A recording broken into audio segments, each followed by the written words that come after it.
Omniverse. Hey, this is Kat. And Jess. You know, Mother She Wrote is free to listen to, but it's not free to make. So please, consider supporting our work on Patreon. You'll get early ad-free episodes of this show and all the storytelling podcasts we create. Head to patreon.com/Omniverse Media to chip in and join our community of world-saving wonderkind. Oh, and heads up, this episode contains brief mention of death and gang-related gun violence. Please use your best judgment when listening and take care of yourself. Love you!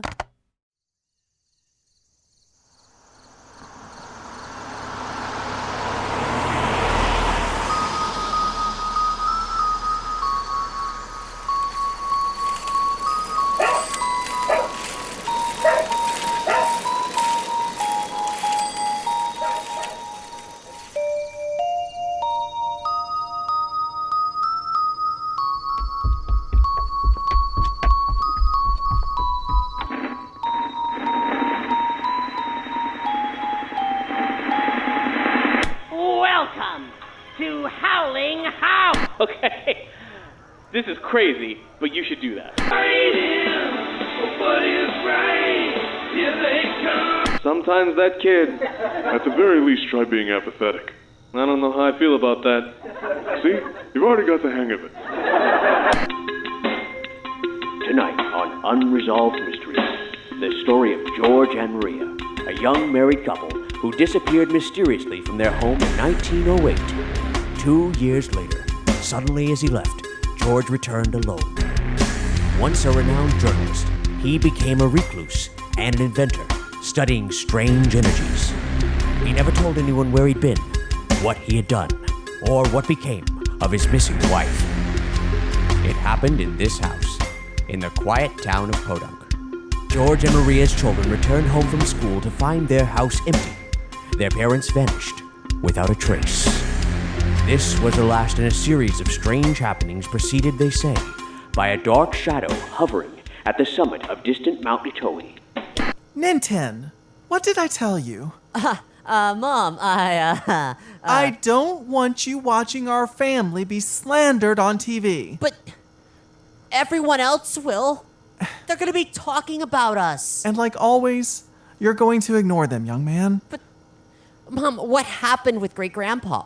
Why won't you talk about it? Because there's nothing to say, Ninten. All you need to know is that he didn't kill your great-grandma. And that it's bedtime. Now come here and give me a hug. I love you, Ninten. Now, scoot. But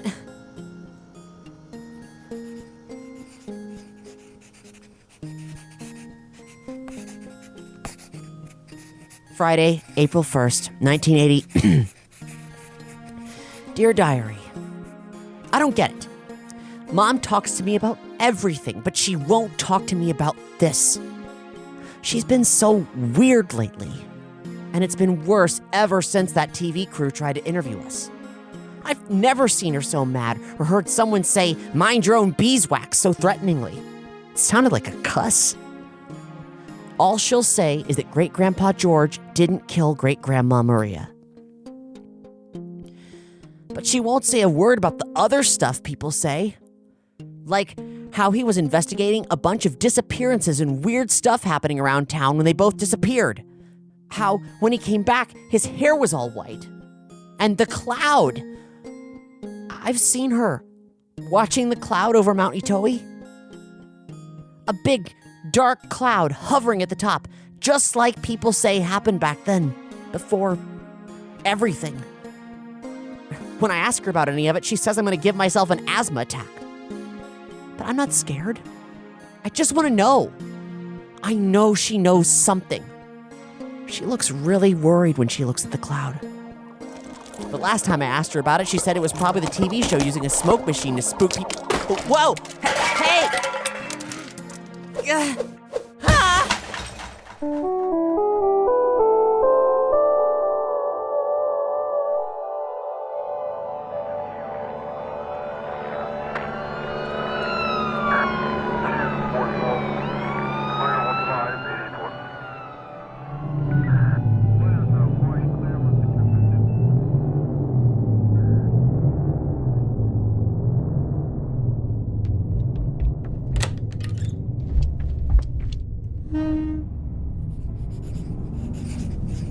Okay, so, my lamp attacked me. It was hovering in the air. It unplugged itself and came at me. It wrapped its power cord around my wrist, but I grabbed the cord and I smashed it up against the wall. Then, everything in the house started vibrating. I heard Mimi and Minnie screaming. I ran to help and they were being attacked too. The doll that belonged to Great-Grandma Maria had Mimi pinned against the wall. I pulled it off her and bashed it against the floor. And then this music box started playing inside the doll. That song Mom used to hum at bedtime. And everything stopped moving. All the stuff that was floating fell on the ground. Gosh, this is gonna be a lot for Mom and the twins to clean up. I feel bad skipping out, but, well, this is going to be my last entry for a while. It's all kind of a blur. Things happened pretty fast. Mom was freaked out, and then out of the blue, Dad called. It was like he knew when we needed him. It would have been even better if he'd just shown up here in person.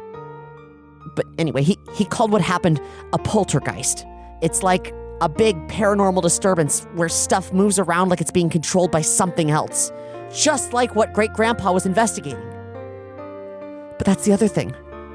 It's all happening like it did back then. Mom had hoped it wouldn't come to this, but she and Dad told me everything. It's true that no one knows what happened to Great-Grandma Maria, or where they disappeared to, but Great-Grandpa spent the rest of his life studying something called psychokinetic energy. Dad called it Psi for short. All that stuff about me that Mom told me was special, but I should keep it to just the family. Like being able to hear what animals are thinking, and sometimes people too. Or that time all the silverware bent when I got angry at dinner. That's these powers that my great-grandpa was studying. It has something to do with all of this. It's like a defense. Something to make sure that what happened before doesn't happen again. So Dad said, "It's time for you to go on a little adventure." Mom's worried, but also she looked really proud. Like she knew this would happen someday. The stuff that made me different from everyone else is why it's gotta be me. Mom's always told me to trust my gut, and she's right. Sometimes I just know things. Like, I'm scared. I mean, I'm a kid about to leave my home to stop. I don't even know what it is. But I know that I'm gonna walk out the door, I'm gonna find what's doing this, and I'm gonna stop it. I have Great-Grandpa's diary now. It's up to me to protect my family. And I'll mess up any appliance that tries to stop me. Writing all this took longer than I thought. I've got to go, but Mom, Mimi, Minnie, Dad, if you're reading this, I love you. I hope you're okay.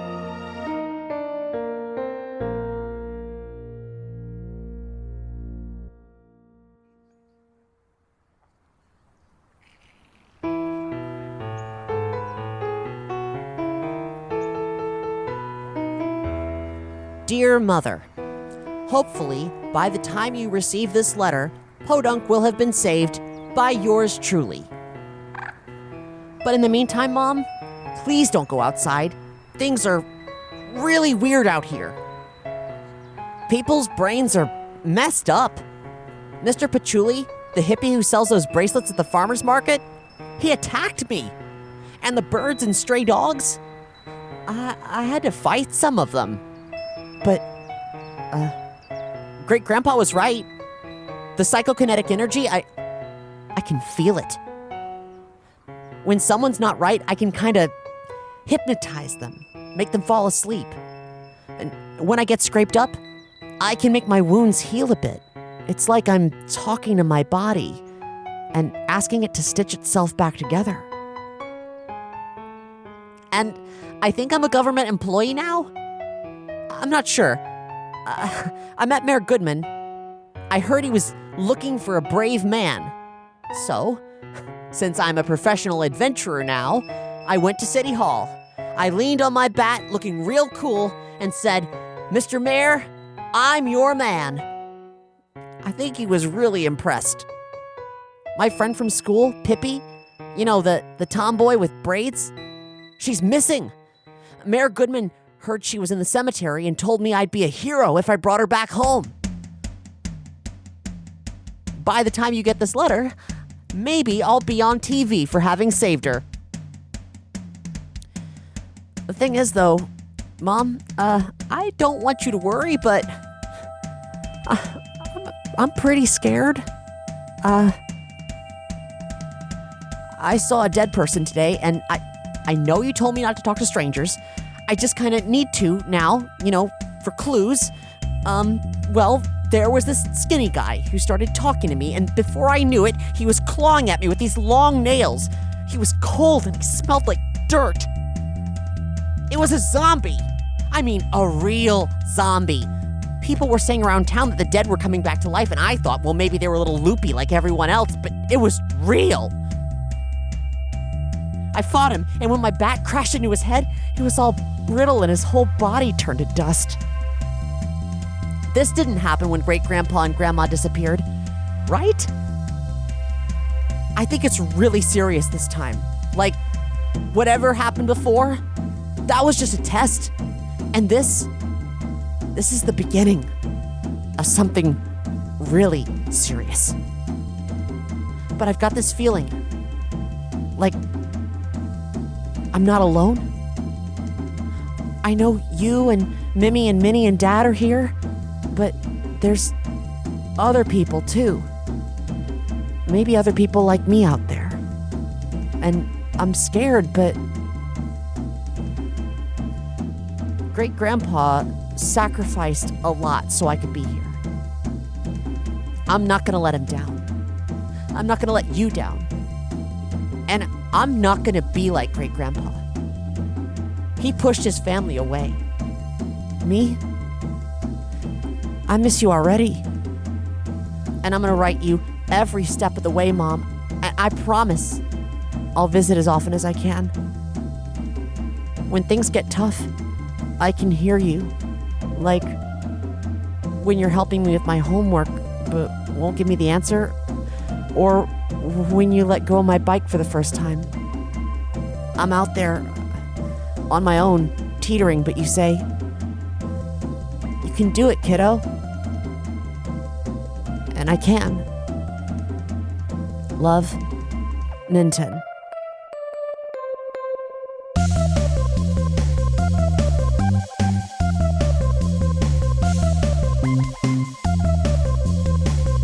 Welcome to Mother, She Wrote, a travelogue diary through the strangest, most thought-provoking, most heart-rending video games ever made, the EarthBound series, as it's called in English-speaking countries, and Mother, as it's called in Japan.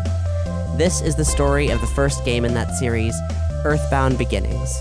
I'm Kat Blackard, just a small-town girl, fighting wildlife in a lonely world.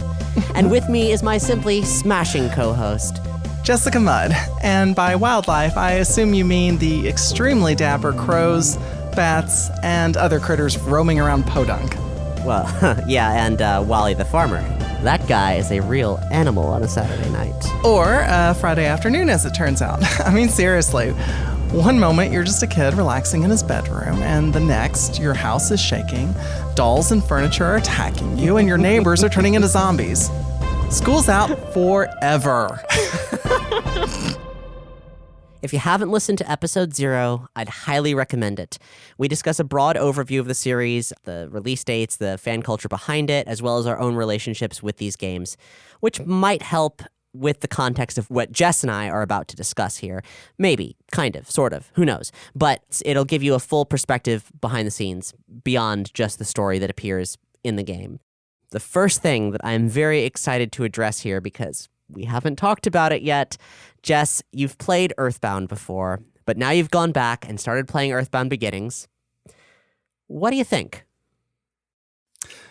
Well, let me just start off by saying that I was very impressed by the level of complication and polish, I guess I can say, in this game. and how much it resembled EarthBound, how much of EarthBound came from EarthBound Beginnings. I was shocked to see that level of complexity in an NES RPG.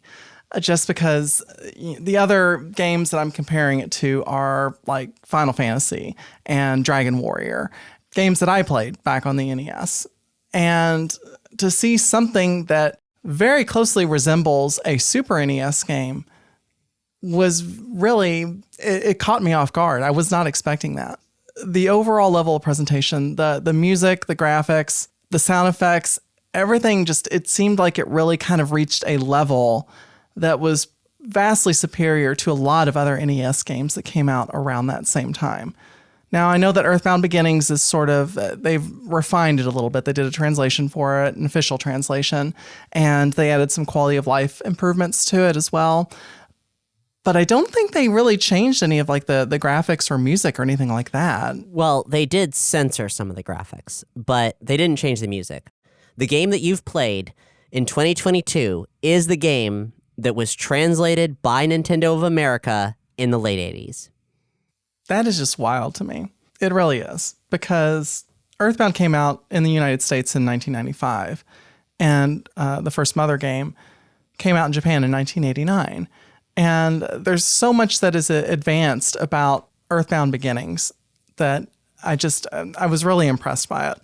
Which is kind of ironic because a lot of the criticisms that I had about EarthBound revolved around the user interface and the gameplay and some of the things that just sort of like seemed to bog it down at times. The amount of grinding that was required to sort of level your characters up, navigating through the menus, the limited inventory. And it's like, here I am like, oh my gosh, it's all the exact same on the Nintendo. Yeah. And this is fantastic. How did they do it's this? all those things that you just said and worse in this game. But because of this historical context, you're applauding it. I know. It's bizarre. Here we are. But here we are. So maybe it's because I've played EarthBound already that I sort of intuitively understand how all this works in EarthBound Beginnings. And so I don't find it as daunting. The learning curve is not as steep. But just even some of the basic tropes of how you interact with the world, the fact that you talk to your dad through the telephone, or that your mom, you come back and talk to her and she makes you dinner and then sends you to bed, and that's how you restore your health. The fact that those sort of tropes were established in this game and carried through to EarthBound was really stunning to me. Yeah, and the people who were localizing this game for English-speaking audiences, they thought it was going to be the next big thing because role-playing games were huge hits in Japan. They didn't move the needle in the States. Nintendo of America at the time thought maybe EarthBound could do it, but then they lost interest. They decided it was like too much of an expensive risk to bother marketing it or whatever, but they did already spend a lot of money on it. So it was a strange thing when they pulled the plug on it because in that context, it either would have been another expensive flop for role-playing games or it could have changed everything. I mean, I guess it would have been an expensive flop. I mean, they already did all the work. The game was developed. They did the translation for it. All they had to do was just print the cartridges. They had to market it, though. They didn't spend any marketing money yet. How much did they really market EarthBound? A lot. They spent so much money marketing EarthBound and done by a bunch of people who had no idea what they were doing. They didn't know how to sell that game. I mean, gosh, I was a gamer. I was a big gamer in the mid-90s. Huge gamer.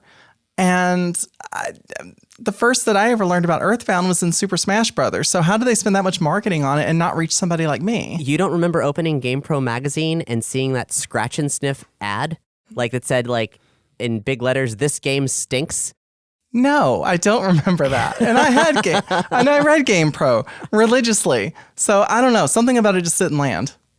Clearly. I mean, they spent a lot of money and you didn't know about it. So clearly they failed. And even if you had known about it, you might not have thought, I want to play this game, which is the case for other folks.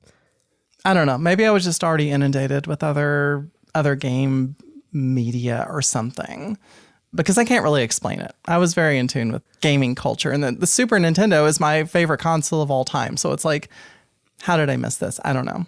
If they were spending a lot of money marketing that game, it was probably not well spent or well done. It was tragic. It was truly tragic. But that's okay, because now I can be dazzled 30 years later. Yeah.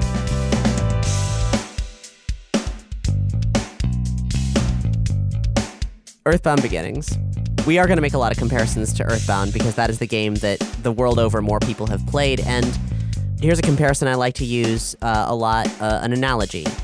EarthBound Beginnings is to EarthBound as Star Fox is to Star Fox 64. That is, Star Fox 64, beyond all the stuff about it that's new and flashy, is just a remake of Star Fox. It's the same plot, there's just more stuff. And that is really similar with EarthBound Beginnings, except that it's not a remake. There's many things that are similar. There are many, patterns to it. Like calling your dad on the phone to save the game, using an ATM to get cash, talking to your mom. There are many, many, many, many similarities, but the core plot is different. It is a standalone story that actually does inform and provide additional context for the events of EarthBound. Interesting. So this is very much the first game in the series. This is very much the beginning of a story. All right, so let's talk about what happened in the game. So it kind of opens up with this text intro that says, 80 years ago, there was a couple named George and Maria who suddenly disappeared for 2 years. George comes back, but Maria is still lost. And it says that George began a private study or research or something like that. But it doesn't really expand on that. 80 years later is the beginning of EarthBound Beginnings. It's kind of where we pick up. They don't explicitly say it, but I'm guessing that the little boy, the main character that you play as, is the great-grandson of George and Maria. And the private study that George was engaging in is the study of these psionic abilities. Correct. That the child has. It's weird how they both say it in a lot of different ways, but they also don't explicitly put that together for you, even while providing all this information. The game gives you an opening crawl with this story that is really, really, really important to the plot of the game. Yeah. But then it doesn't come back into the story again until much later, and as it's being seeded, it's only when you're really, really paying attention to it. You have to do a lot of legwork to put it together. And this is important to exploring EarthBound Beginnings, because EarthBound Beginnings as a game is impressionistic.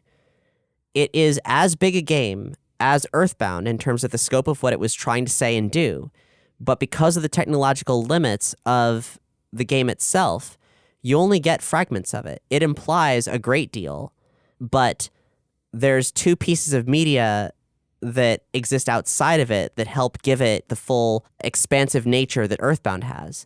And that's a book that was published by Ape, Shigesato Itoi's company that produced EarthBound, called The Mother Encyclopedia. And then also there's a musical album that a lot of the songs from this game have lyrics, have full orchestral treatment, and those two things together explain the scope of what this game was in the minds of its creators, and also possibly in the minds of the Japanese audience that received it. It was a hit.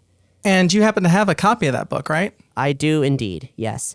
This book is in Japanese with one notable exception, but it does have a lot of pictures, which are photographs that really help ground the way you're meant to perceive what's happening in the game. Wow. But also, the encyclopedia has been, or is in the process of being translated currently. There's a website where someone named Kenisu is translating the Mother Encyclopedia. We'll link to it on the show's page, and it's been really invaluable. We'll be reading from it in this episode. All right. So one of the first questions that I have was, after we did this sort of intro story thing, it has you go through and name the characters. Mm-hmm. And I usually like to just accept the default names for characters in RPGs so that when I'm discussing them with other people, I can just use the names of what they're normally called in the story. I tried to just accept the default or whatever, just do whatever it wanted. It didn't seem to let me do that, so I ended up putting in my own character names. There are default names, but they don't exist within the game itself. Maybe they're in the instruction booklet or something. So the little boy's name is canonically Ninten, right? Yeah. Okay. But I would have no way of knowing that playing the game. Right. So how do you know that the character's name is Ninten? Because of all the material surrounding it. For example, in the EarthBound Encyclopedia, it says, your name is Ninten, but then it also says, or you could choose another name. That's fine, too. All right, so I named the main character Tom. Just a great name. I know it's going to be it will get confusing if I'm referring to Tom while we're talking about this. So I feel like I should probably just refer to him as Ninten, going forward? That's the least confusing path forward for us, yes. All right. The next character that I named was the girl character, and I named her Rachel. Her name is Anna. Anna, okay. And I swear, I'm literally thinking about just going back and replaying the first section of this game just so I can name them properly, because otherwise it's really going to get confusing. All right. The other little boy that I named him Stanley. So what's his actual name? Lloyd. Okay, I'm sticking with Stanley. Lloyd, okay. And then finally, the big muscle-bound dude with the sunglasses, I named him Bruce. Your name selections are impeccable. I love them. His name's Teddy. Teddy, okay. Yeah, maybe I'm just going to stick with my own character names. I mean, you did a great job.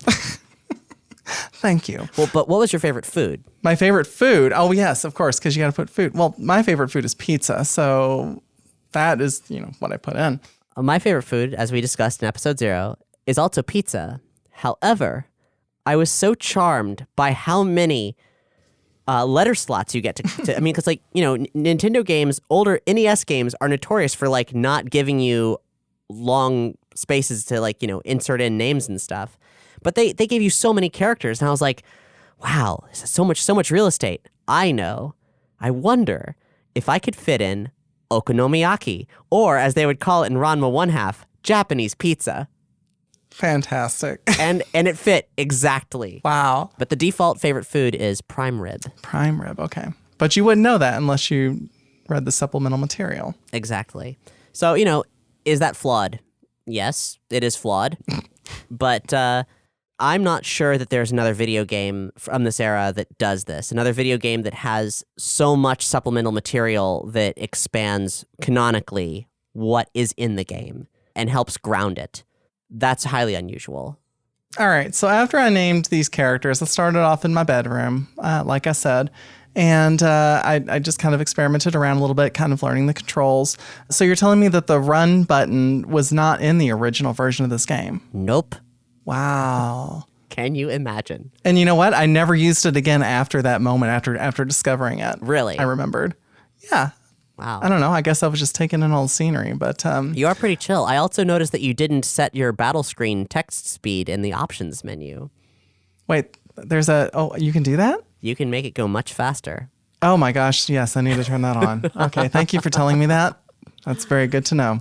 So, as soon as the moment I tried to step out of my bedroom door, the first thing that happens is my lamp jumps off and it attacks me. Okay, this is a way to start a game, and so I had to defeat my lamp to walk out the door. It immediately makes a statement. It says hey, this game takes place in modern times. Now you're fighting a lamp, and it doesn't explain why until the event is over. Yeah, and your dad over the phone posits that it maybe was a poltergeist. When you defeat 2 lamps and a child's doll, it says the phenomenon has stopped for the moment. And there was a melody that was inside of the doll as well. And Ninten remembered that. That's right. He did. Which I'm glad he did, because I didn't. Even though I listened to it twice. But this also brings me to my favorite song of this first session of playing through. And that is the music while the house is shaking. That was a banger. That was some rockin' music. And, talking about the musical capabilities of the NES, I was like, this is fantastic. There was a lot of great music in this first session of playing through the game. But that one was really I was rocking out there for a little bit. The music in EarthBound, or the first 2 EarthBound games, is by Keiichi Suzuki and Hip Tanaka. And they are really amazing composers. Keiichi Suzuki is in a band called Moonriders, and weirdos made this music, and it shows. Really, all of EarthBound is kind of like outsider art in a kind of weird way. These are all people who are professional artists outside the medium of video games, figuring out how to do video games, and it shows.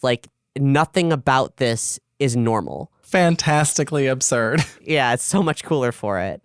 All right, so after expunging the poltergeist from the house, I guess, I walk downstairs, and does Ninten have 2 sisters? Yeah. So he has two twin sisters.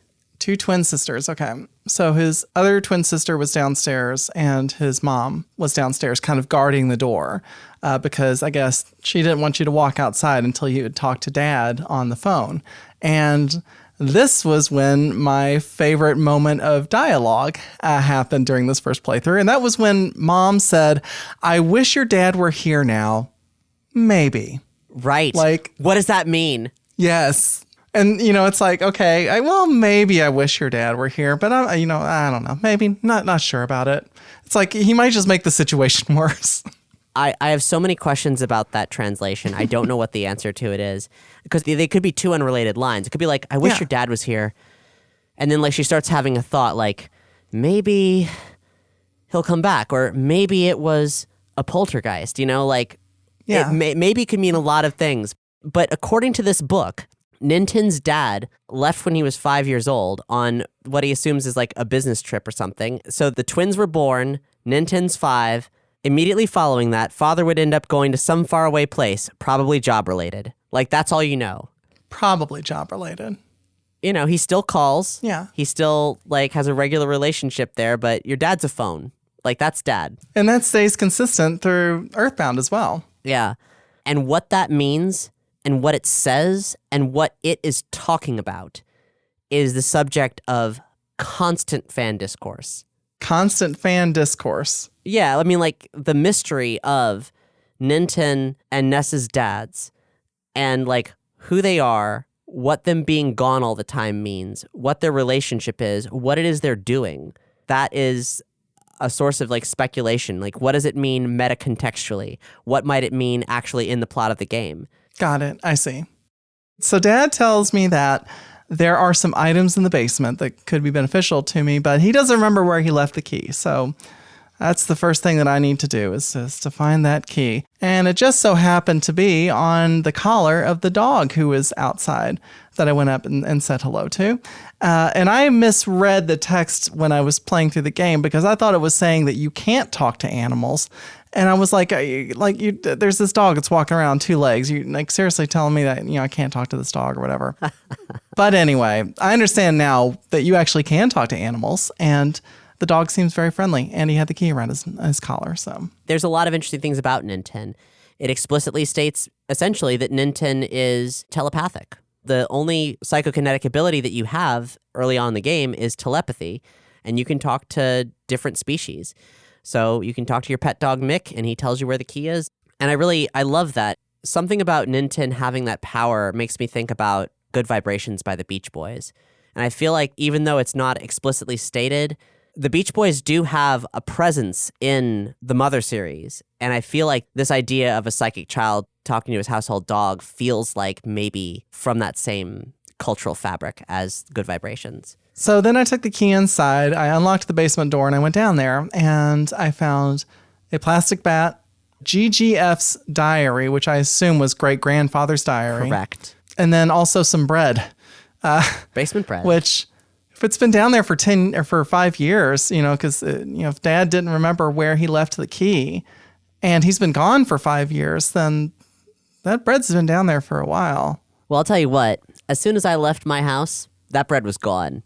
Because I fought a crow. First thing the crow did was took my damn bread.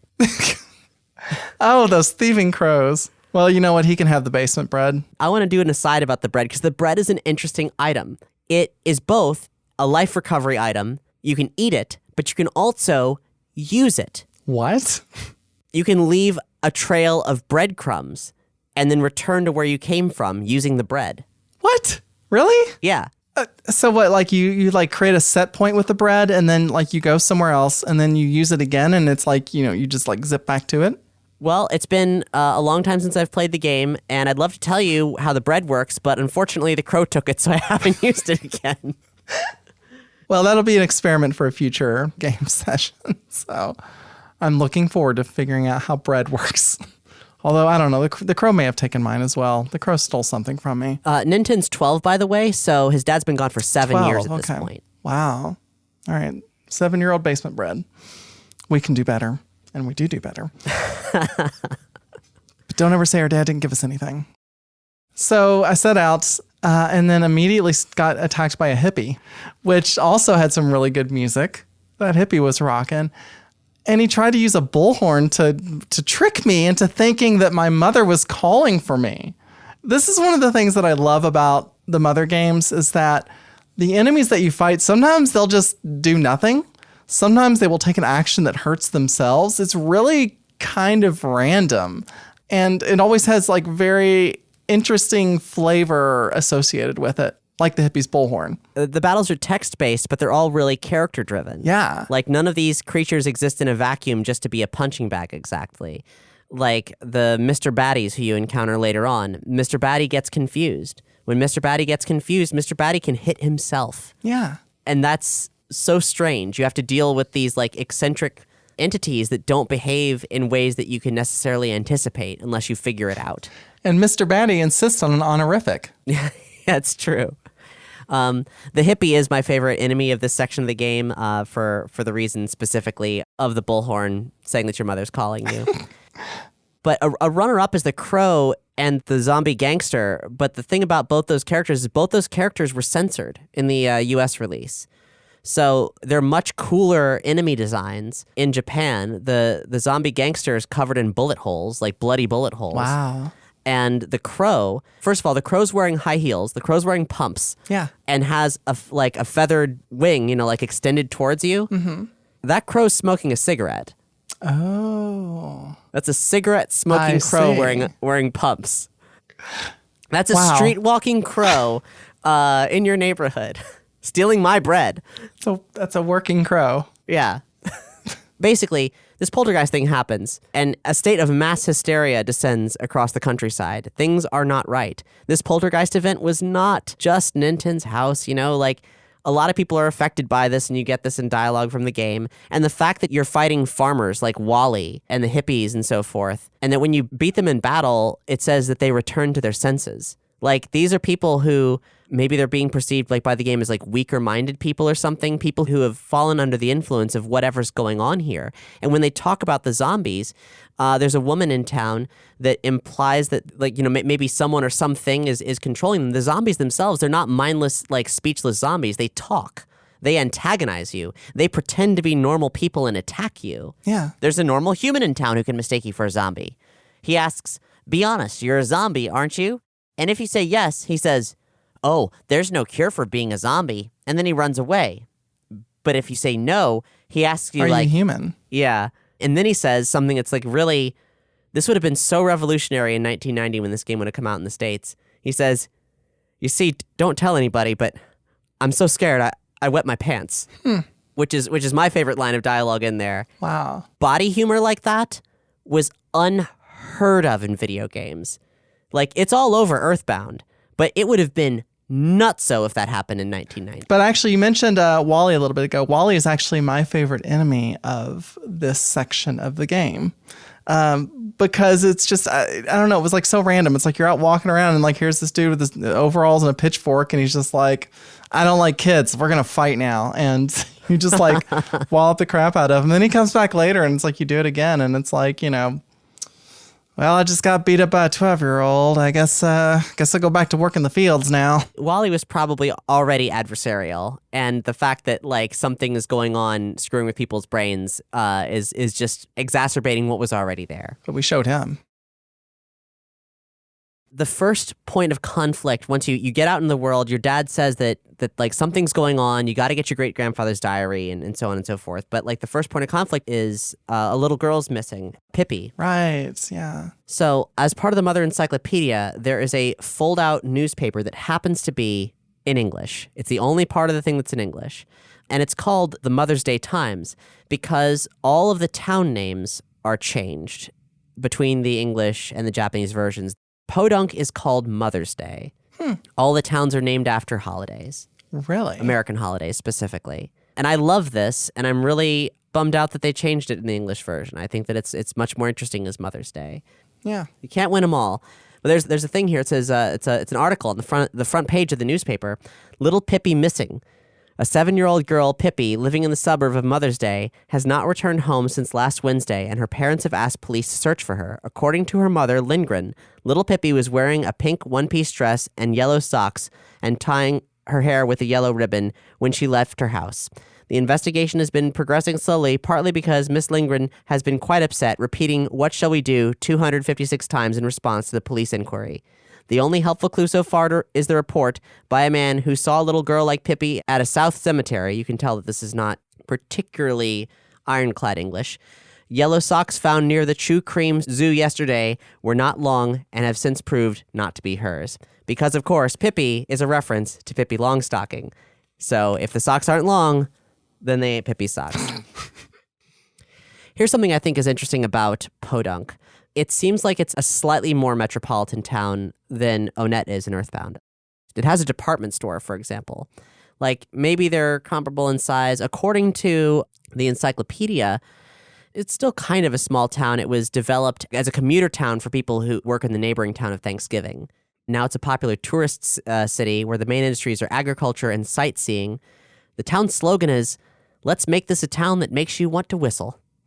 And the town symbol is a red carnation, which are in the beds all throughout the town. And your grandfather was a newspaper man in Mother's Day. And yeah, like the department store, like it's a tall building too. It's like there's like 5 levels to that thing. So yeah, this appears to be a larger town than I would have assumed from the name Podunk. But the government is a mess. The mayor is crooked. He wants you to find the little girl so he'll look good for re-election. Yeah. So he sends a 12-year-old to go to the cemetery where one child has already been presumed missing. Yeah. What does he think is going to happen? I guess he's less worried about the PR of another child missing. I don't know. Hey kid, you've got a plastic bat and you look like you know how to use it. And you're the hero of this game, so go solve this problem. But if it does work, he's going to take the credit for it. That's true. The citizenry are not big fans of him, though. According to the encyclopedia, the citizens often say, our taxes are so that the mayor can buy, over and over, replacement high-class pillows for his afternoon nap. I guess, the question is, who is his opponent? And maybe we should be supporting them instead. Hopefully there's some cool upstart out there, maybe I don't know, Ninten's mom. Yeah. She can run on a pizza platform. She's got my vote. So one thing that I noticed too is I was defeated a couple of times by the monsters. And it did this thing where the sort of game over screen was Ninten sitting in the center of the screen. There was a spotlight shining down on him. And it was basically asking well, you got defeated. Are you going to get back up and start fighting again? Or do you want to give up? And it's a very interesting game over screen, very similar to the one that's in EarthBound. Yeah. I never really kind of understood what to make of it. It's like, is this supposed to be literally like you've been defeated by this creature? You're sort of seeing the light at the end of the tunnel, facing death, and you're clawing your way back to life to continue the journey or giving up. It's like, so what's this screen all about? I think that is more or less it. It's like a space inside your mind, maybe on the verge of death, maybe just as you're blacking out or you're tired. It's an internal space where there's a force that is one of the many fourth wall breaking forces of the game asking you from beyond, hey kid, you're tired. Do you want to quit or do you want to keep going? And if you say yes, it says Ninten return to the fighting scene. Pretty soon after that, I made it to the graveyard. Which is where I stopped because that's where you told me to stop. So the graveyard where Pippi is, that's according to the encyclopedia, more than half buried are soldiers killed in action, but among them are also graves of martyred gangsters. Oh, that explains the gangster zombies. Yeah. And also suggests maybe because Podunk is more metropolitan, maybe Podunk or maybe the next town over, I don't remember what it's called in English, but let's say Mother's Day and Thanksgiving, maybe there's a kind of a Chicago kind of vibe. Oh yes, the Thanksgiving outfit. Watch out for them. Yeah, they're gonna put you to sleep with the Thanksgiving typewriter. Give you some gravy boat shoes.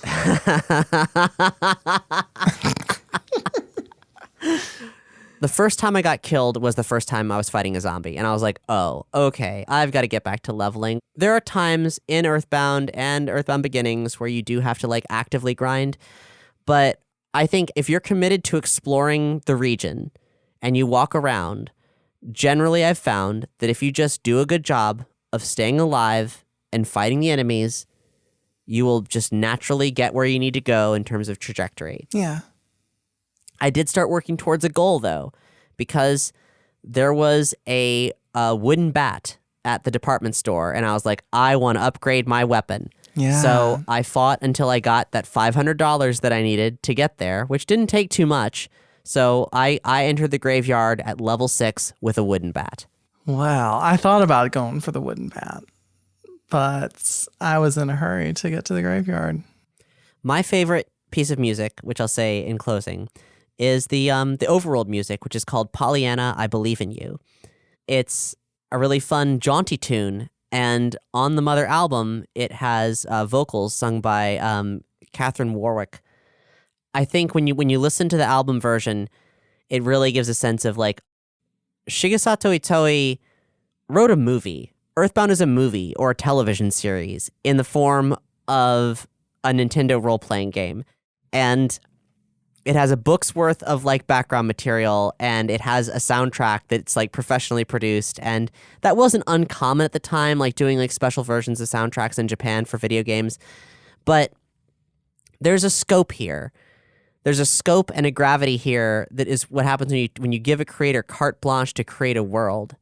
It's probably a good thing for us to close out on here in this first episode, explaining a little bit more about who Shigesato Itoi is. He's a guy who, at the time that he first ended up talking to Shigeru Miyamoto at Nintendo, he was a famous copywriter. That is, someone who writes text on like posters. He was an actual celebrity in Japan for his use of words. So he was the guy who wrote the slogans on the posters for the Studio Ghibli movies. He also played the dad in My Neighbor Totoro. He's not normally an actor, but every now and then he does acting. And these slogans, the way that they were regarded, it's like he's a poet. It's like they're haikus. He had the capacity to like create these simple statements that people found to be quite powerful, so much so that he got well known for it. The most screen time that he's received in America is on Iron Chef. He was a reoccurring judge. He's an incredible writer, a creator who's never been limited by any kind of medium. He's still working today and has a really interesting place in a lot of different, arts communities. And the Mother series is the biggest, weirdest project he's ever been a part of. But he was famous before it happened. And he was like having a celebrity game writer. And they said, okay, cool, you can do that. At the time, the president of Nintendo was Hiroshi Yamauchi, and he wanted to support new talent in game design. So he was like, hey, what if you made a company and I'll back it and you can make a game for Nintendo? And that's how Ape, the company that put out the first 2 games, was created. Ape got dismantled after EarthBound and became Creatures Incorporated, who co-developed Pokemon. Wowza. Hip Tanaka, who co-wrote the music, is currently the CEO of Creatures Incorporated. That's quite a link. It's a link to the past, which is another game and another show. There's a lot of interesting connections throughout all of EarthBound, but all of it spirals back to the incredible creativity of Shigesato Itoi and his collaborators, all of whom pull from the media that they love to create something truly unique in the form of this trilogy of games.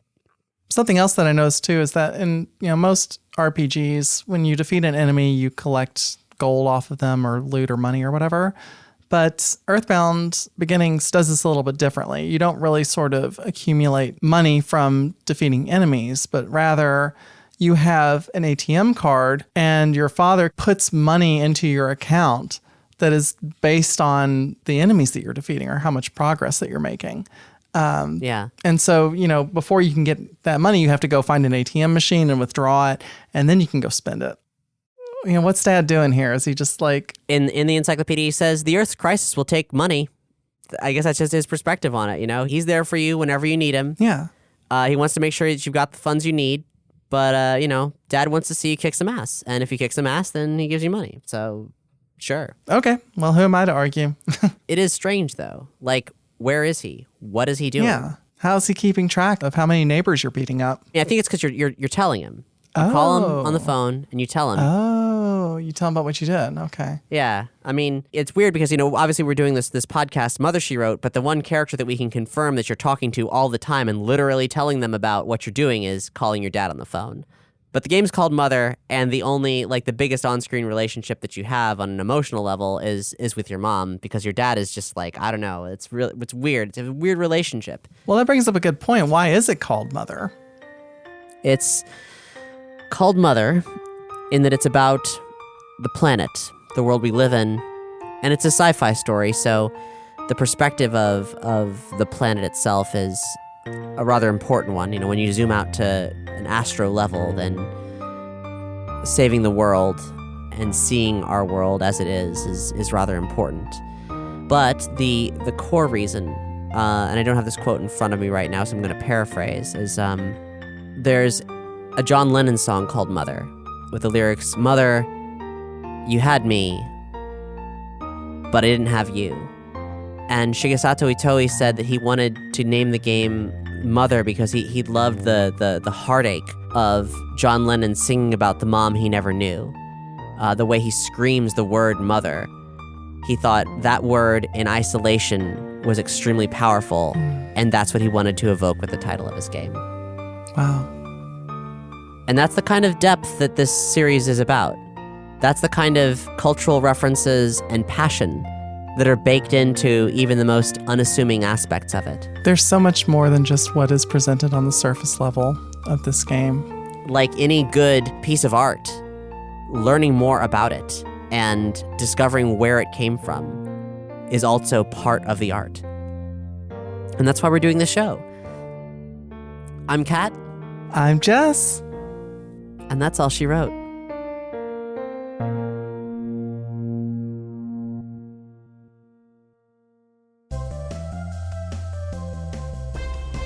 Mother, She Wrote is made possible thanks to the generous support of our Patreon producers, Becky Scott Fairley, Bob Hogan, CB, Joe Tank Ricciardelli, Josh King, McDribble Deluxe, Mjolnir MK86, Patrick Webster, Sean Hutchinson, Sean T. Red, and our super deluxe executive Patreon producers, Big Bad Shadow Man, Marcus Larson, and Jamieson Lalone. You can join the team at patreon.com/omniverse media. And if you think that Mother, She Wrote is simply smashing, please rate and review us on Apple Podcasts or Podchaser.